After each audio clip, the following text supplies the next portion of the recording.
드립니다. 하나님 말씀 보겠습니다. 사도행전 10장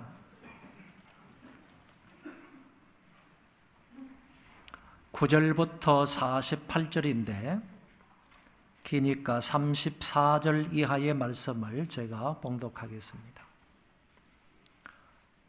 34절부터 마지막 48절까지 제가 봉독합니다.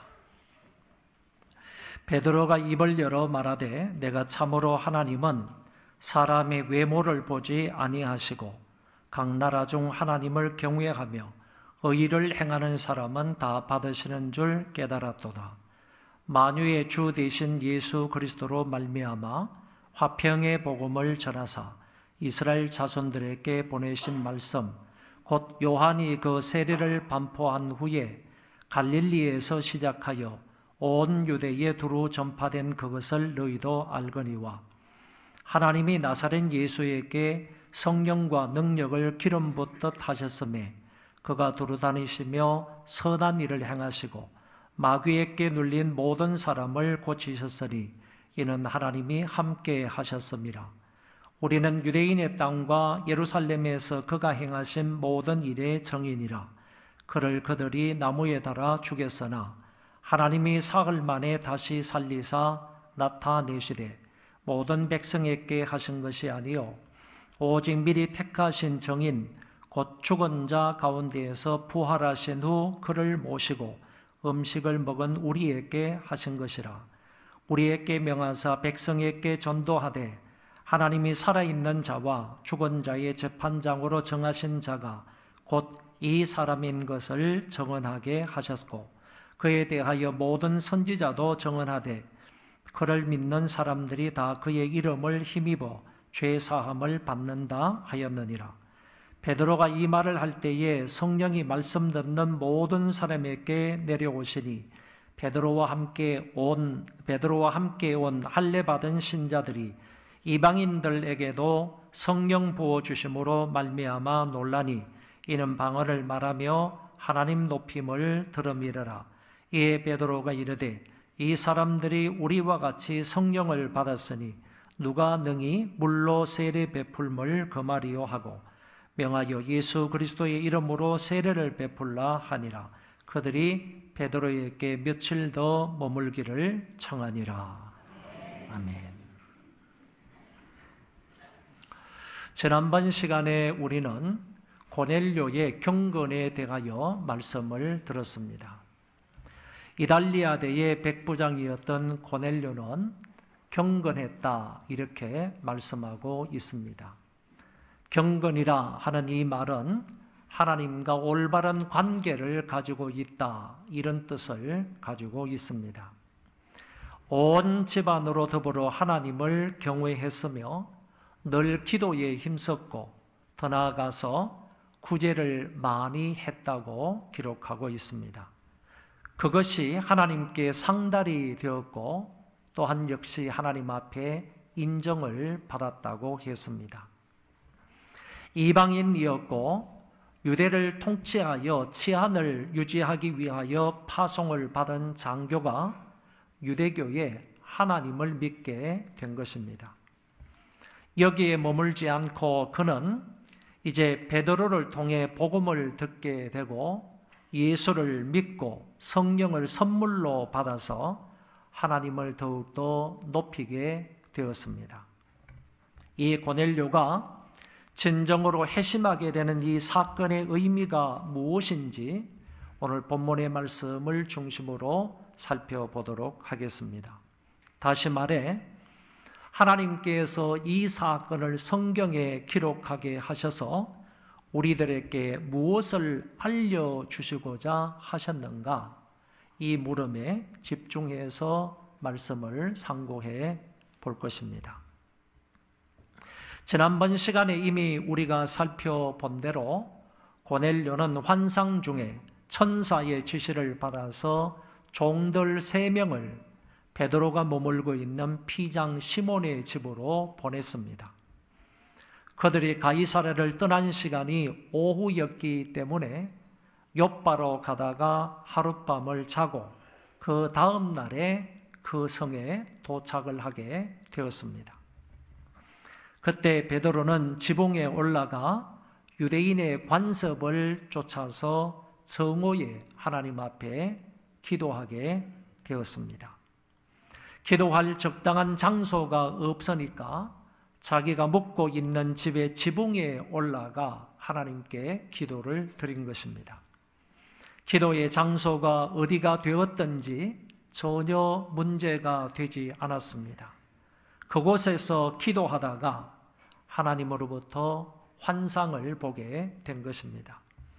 10절에 황홀한 중에라는 말씀이 나오는데 이 말을 환상이라 이렇게 말을 해도 틀리지 않는다고 봅니다.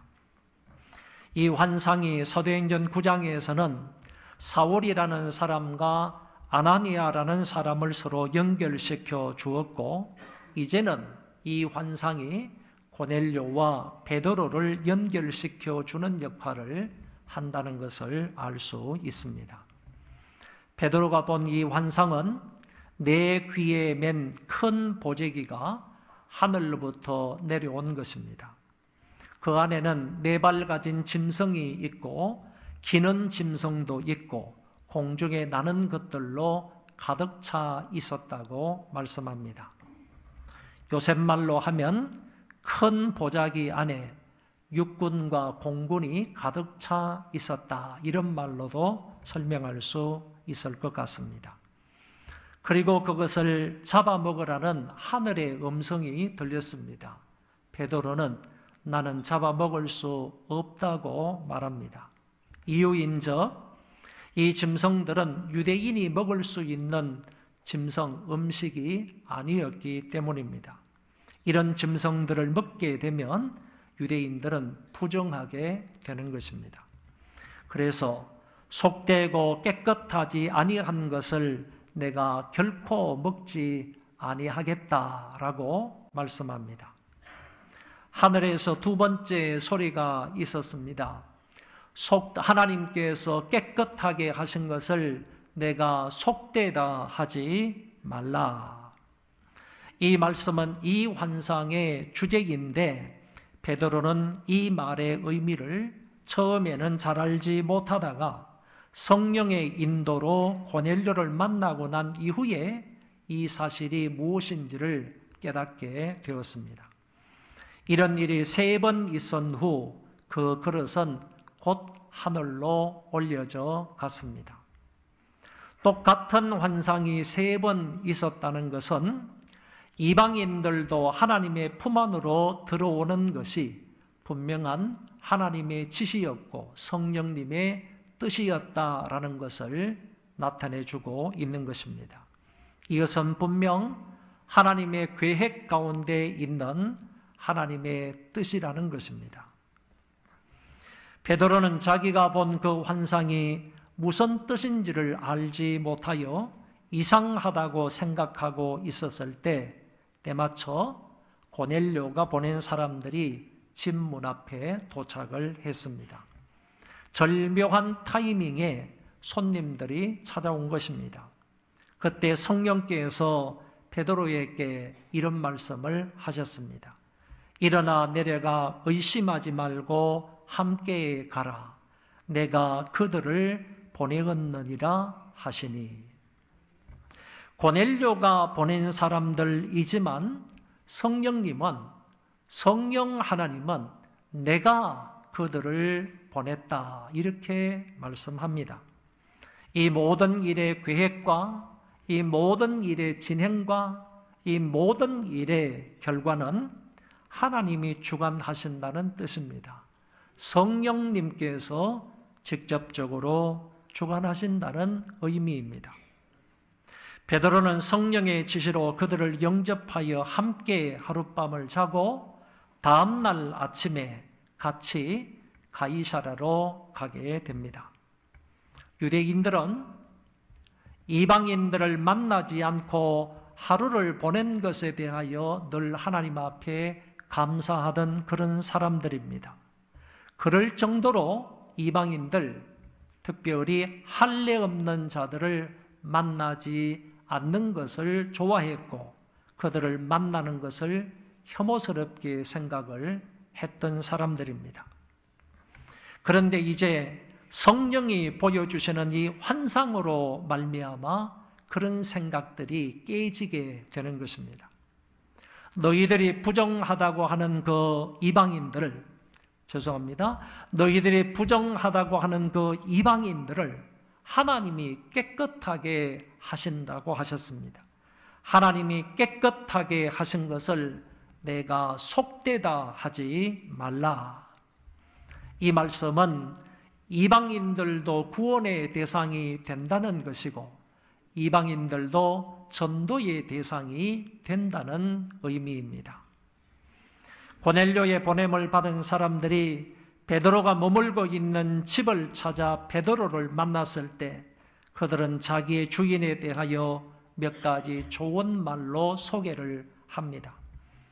당신을, 그리고 그들을 초청한 한 가지 목적도 아울러서 말합니다. 당신을 그 집으로 초청하여 말을 들으려 하노라. 고넬료가 베드로를 초청하여 무슨 말을 듣겠다는 것입니까? 그것은 주님의 말씀, 하나님의 말씀을 듣겠다는 것입니다. 사도행전 11장 14절에서는 이 말씀이 곧 너와 내 온 집에 구원 얻을 말씀이라고 하셨습니다. 그러므로 이 말씀은 고넬료와 그의 식구들에게는 구원을 얻게 하는 매우 중요한 말씀이 되는 것입니다. 이제 베드로가 고넬료의 이 초청을 받아 그를 방문하였을 때 고넬료가 어떤 행동을 취하는지 보시기 바랍니다. 먼저는 친척과 가까운 친구들을 다 모아놓고 기다리는 모습을 보게 됩니다. 24절에 이튿날 가이사랴에 들어가니 고넬료가 그의 친척과 가까운 친구들을 모아 기다리더니 라고 했습니다. 베드로가 오기 전에 미리 친척들을 불러 모은 것입니다. 더 나아가서 자기의 친구들까지 자기 집에 불러 모았습니다. 여기에 가족들은 안 나오지만 당연히 가족들도 포함되었다고 봅니다. 왜냐하면 온 집안으로 더불어 하나님을 잘 경외했던 사람이고 뿐만 아니라 친척을 불러왔는데 가족을 안 불러왔을 리가 없기 때문입니다. 그래서 이 고넬료는 자기 집안 식구들과 그리고 친척들과 그리고 온 친구들까지 다 불러 모았던 것입니다. 그리고 27절에서는 이 모든 사람을 하나로 묶어서 여러 사람이라고 표현을 했습니다.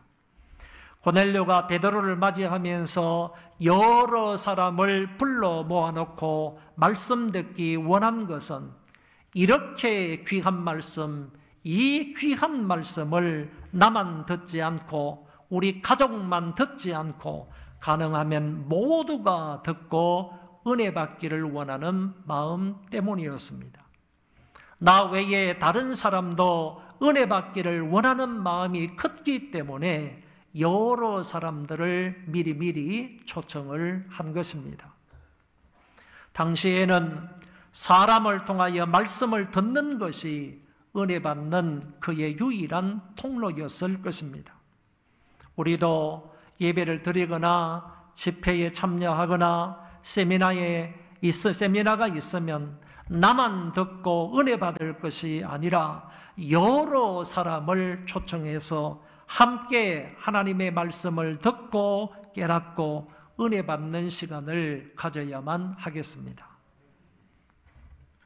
그리고 베드로가 집 안으로 들어오자 고넬료는 베드로의 발 앞에 엎드려 절을 합니다.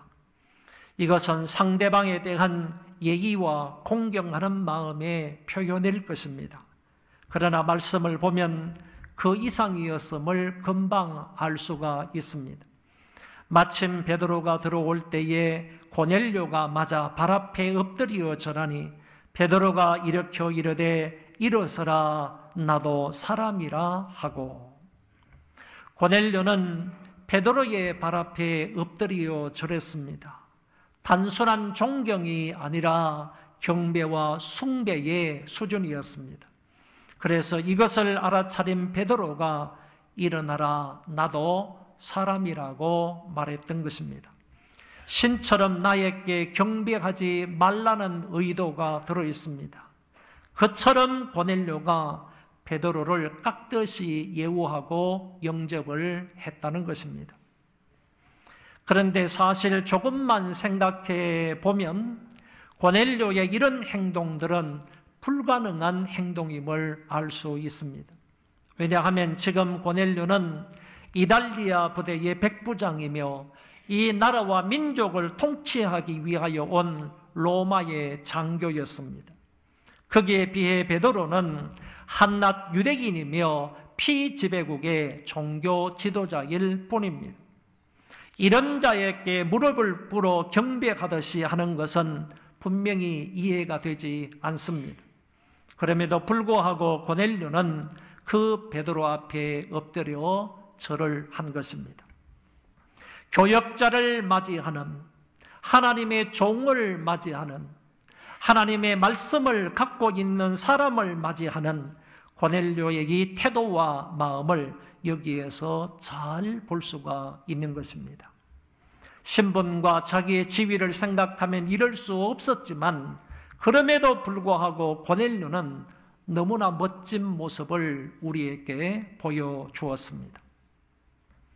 오래전에 들은 이야기입니다. 대한축구협회 회장이신 정몽준 전 국회의원을 여러분들도 잘 아실 것입니다. 그 사람이 회장을 맡고 있을 당시 대한축구협회 기술위원회 위원장을 맡은 사람이 바로 이영무 목사님이었습니다. 전체 회장인 사람이 일개 부서의 위원장을 사무적으로 얼마든지 대할 수가 있었을 것입니다. 그런데 회장인 자기는 교회의 집사이고 위원장인 이영무 목사는 교회의 목사이니까 그 목사님을 회장님이 깍듯이 대하였다는 얘기입니다. 예의를 갖추고 겸손한 마음으로 기술위원장의 말을 순종했다고 합니다. 이 사람은 어쩌면 고넬료처럼 늘 겸손하고 순종적인 자세를 취했다는 이야기를 신학 동기인 이영무 목사님으로부터 얘기하는 것을 들었습니다.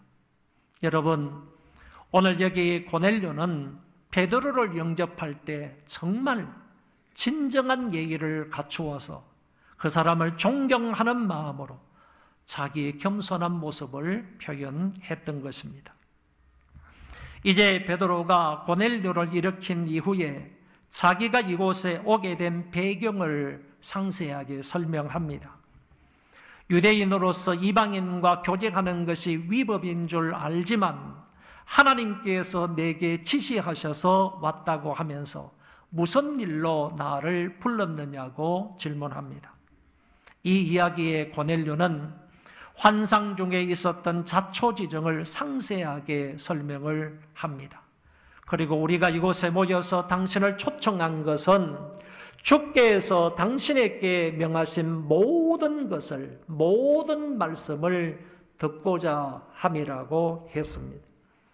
결국 베드로를 통하여 주님의 말씀을 듣고자 모였고 또한 정성스럽게 그를 영접하게 되었던 것을 알 수 있습니다. 이제 베드로는 성령님이 이곳에 보내주신 목적에 걸맞게 회중들에게 메시지를 전합니다. 이 메시지의 내용은 하나님은 사람의 외모로 취하지 않는다는 것과 하나님을 경외하며 의를 행하는 사람을 하나님이 반드시 그들을 받으신다는 내용입니다.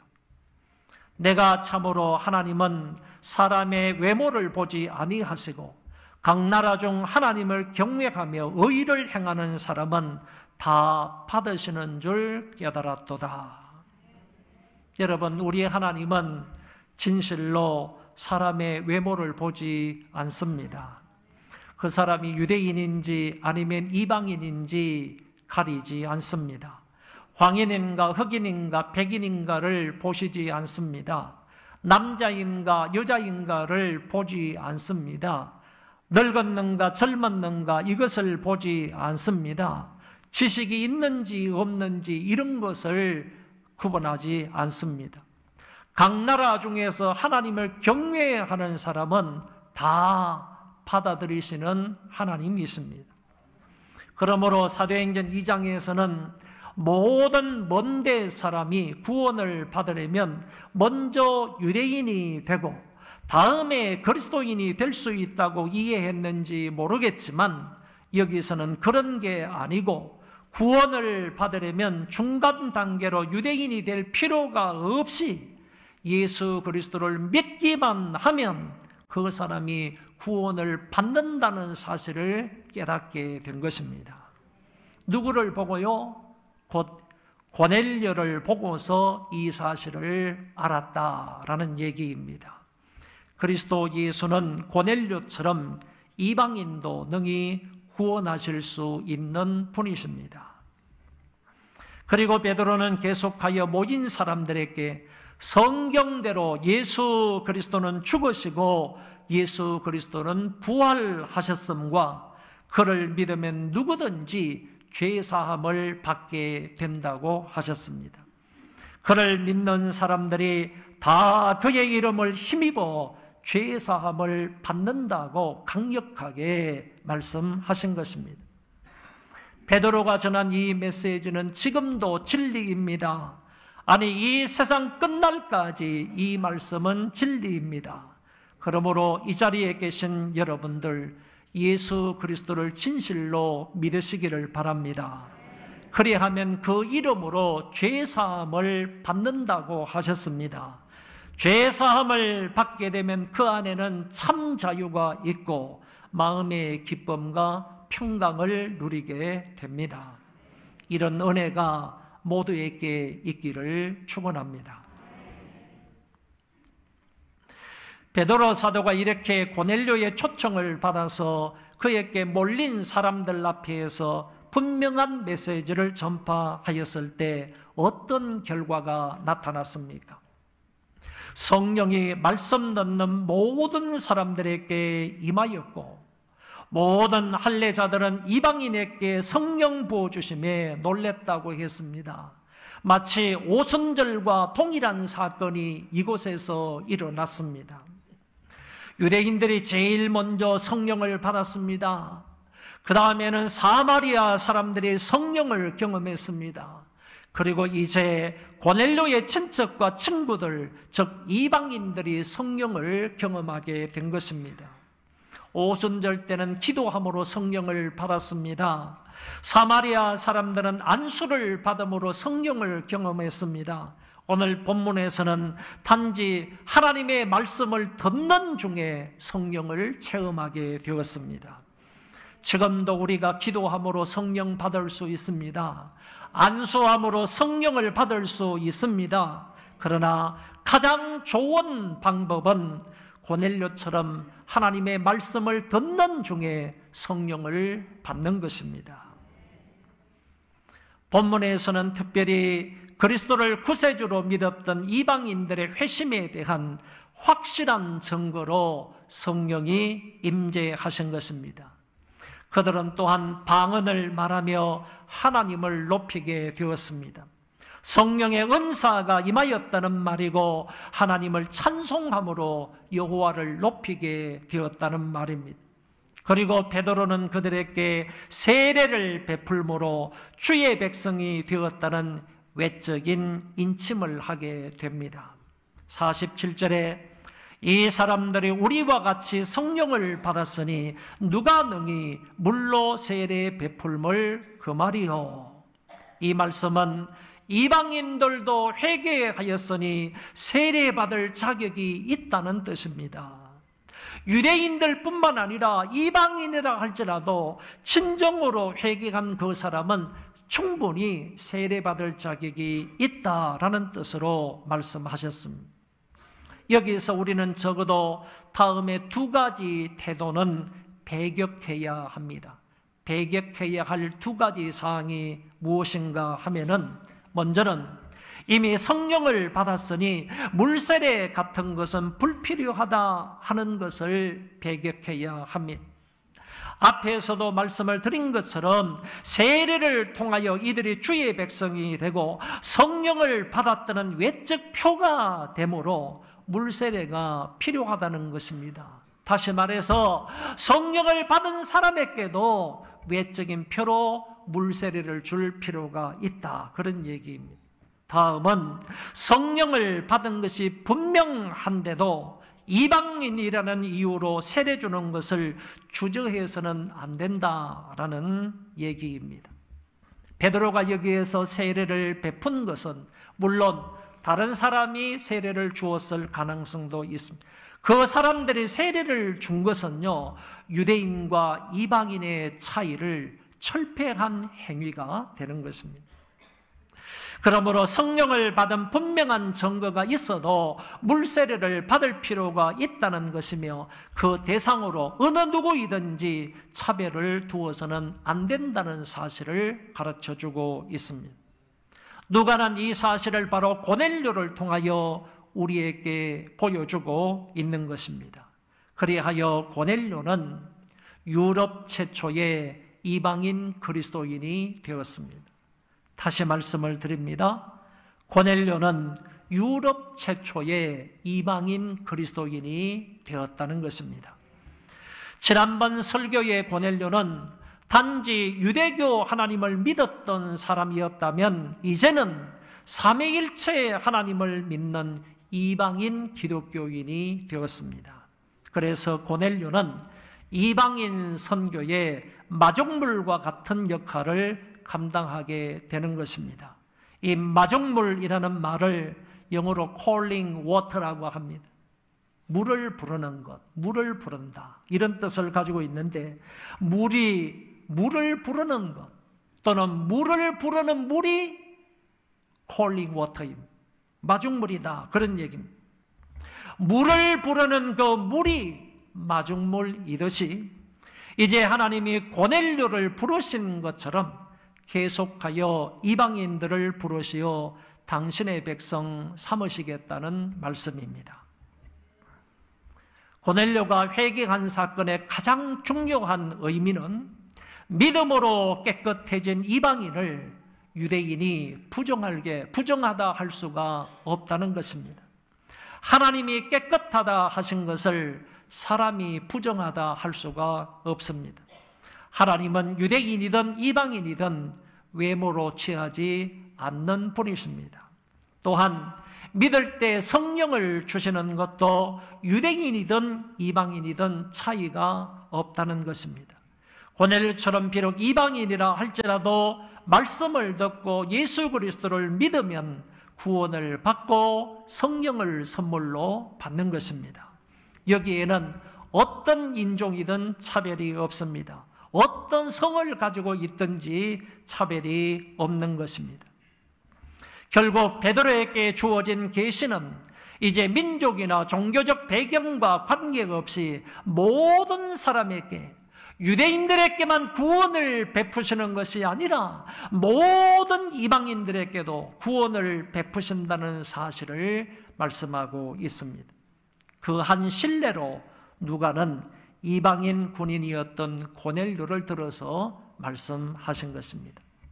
이와 같은 역사선상에서 하나님이 지금 나를 택하시고 부르시고 예수 믿게 하시고 당신의 백성 삼아주셔서 지금 이 자리에 앉아 그 하나님 앞에 찬송하며 기도하며 예물을 드리며 그분의 말씀을 들으며 경배하고 있는 것입니다. 이방인 고넬료에게 은혜를 베풀어 주신 하나님의 그 큰 은혜가 오늘 우리에게도 넘치게 부어 주셨습니다. 그 은혜에 감사하시고 그 은혜를 찬송할 수 있기를 바랍니다. 나를 지으신 이가 하나님 찬송하겠습니다. 다 일어나셨죠?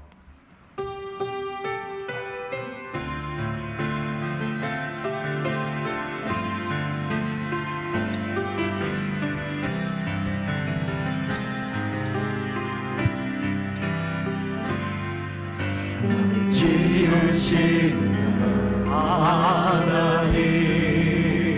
하나님 나를 부르시니가 하나님 나를 보내시니도 하나님 나의 다 된 것은 다 하나님 은혜라 나의 달려갈 길 다하도록 나의 마지막 꿈 다하도록 나로 그 십자가 붙게 하시니 나의 다 된 것은 다 하나님 은혜라 한량없는 은혜 갚을 길 없는 은혜 내 삶을 해워 사는 하나님의 은혜 나 주저함 없이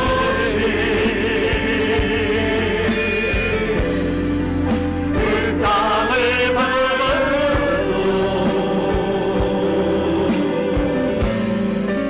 나를 묻는 세계 하나님의 은혜 한량없는 은혜 한량없는 은혜 갚을 길 없는 은혜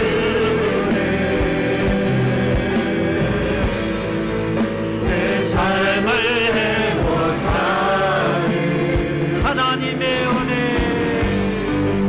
하나님의 은혜 나 주저함 없이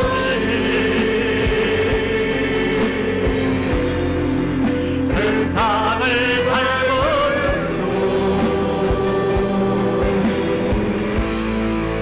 나를 못 드시는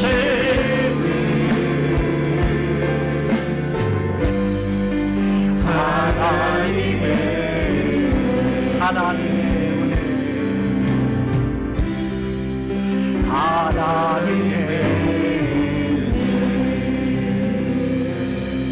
하나님의 우리에게 은혜 베풀어 주셔서 하나님의 백성이 되게 하심을 감사하며 찬양하는 시간이 되기를 원합니다.